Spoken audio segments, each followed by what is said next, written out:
Hey everybody, Jason McCumpsey here again. I know you can't see my face, but that's okay, you got the beard.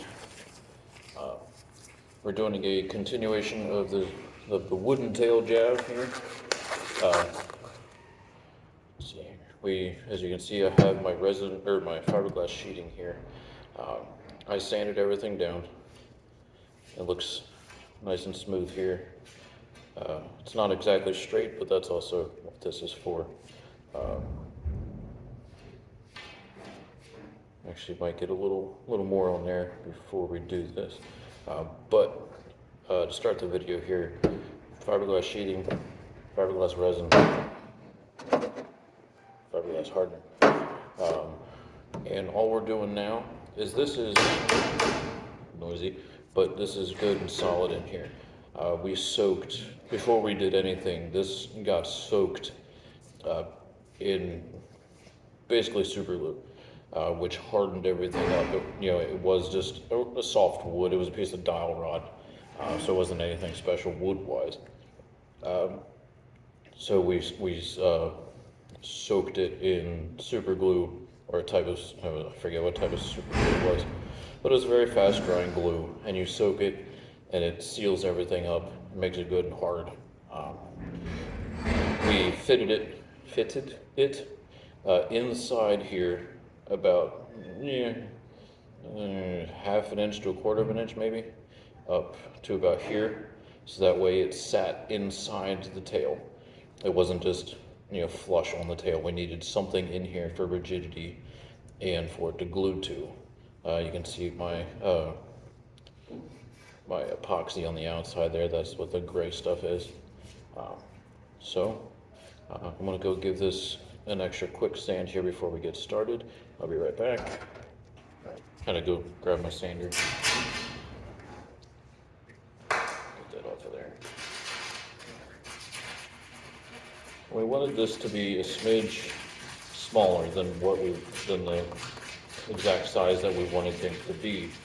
So that way, when you put that fiberglass and resin on, it does its job and it creates the size as well. So the fiberglass and resin is there,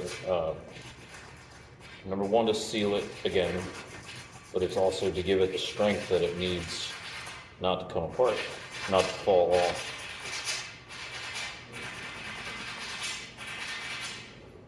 All right, that should be good. She is good to roll.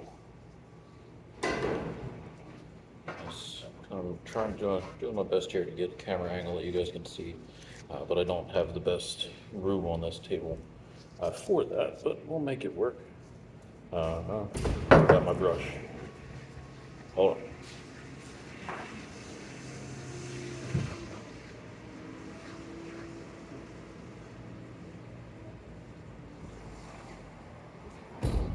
So I have what's called an acid brush here. That's what we're going to be using to apply everything. Off camera, we're pouring the resin into a cup. Don't need a lot today this is a very small project, size-wise. And that that hardener isn't opened yet, so let's try the next one. So we dump in the hardener. We don't need a lot. That's why they only give you the little tiny tube. Just give her a stir. And I am definitely oversized on the fiberglass that I have, so I'm not sure if I'm going to end up using all of it or not. That's okay. Get an initial coat on here. Always wear your gloves, otherwise you're going to glue your fingers together. That's not really a problem with fiberglass, just because it takes some time to dry. Now, I don't know if you can notice on camera there, I am working at an angle with this. We're not just going straight on. And it doesn't want to cooperate with me. which is okay. Just have to fiddle with it a little bit.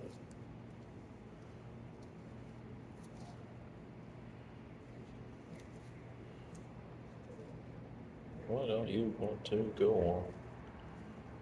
Let's try a harder angle, maybe that'll be better.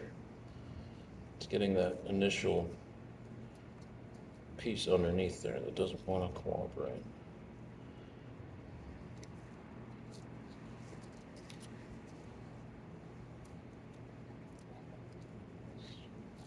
There we go.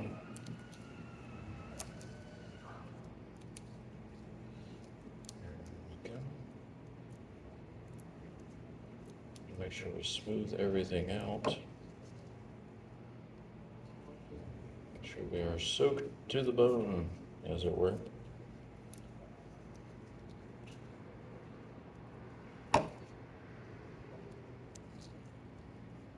With this being a smaller piece than that carbon job that we were working on, I can be a little more hands-on with this stuff. Okay, it stuck to me. That's okay.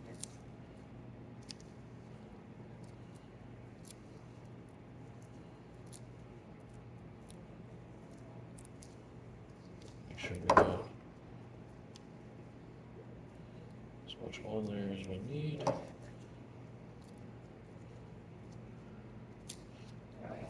Now that I'm becoming more experienced with using this fiberglass sheeting, I am very much debating on getting some carbon fiber sheeting that is not impregnated.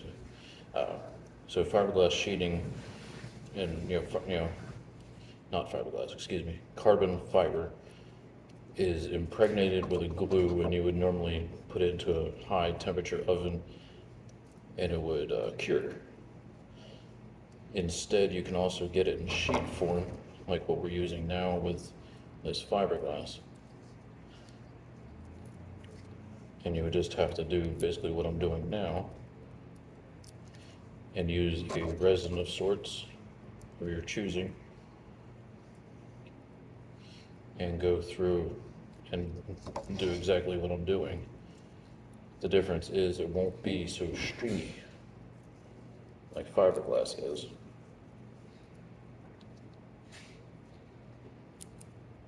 No, that's not good. So it just wants to let loose. So what we're going to try and do, since that's farther than what we need it, try and do something like that.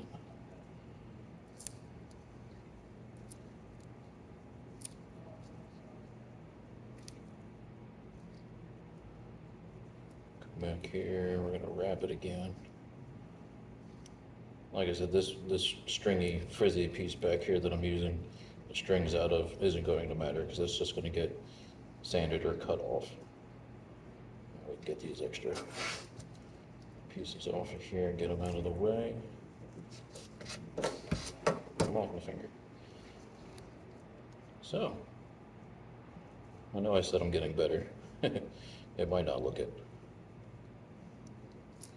But take some more, get her well coated.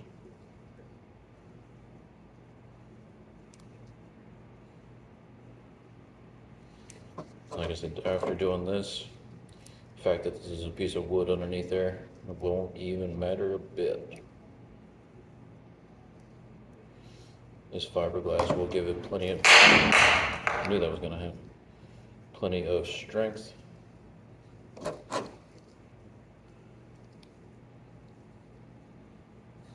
Shoot us back in the photo here.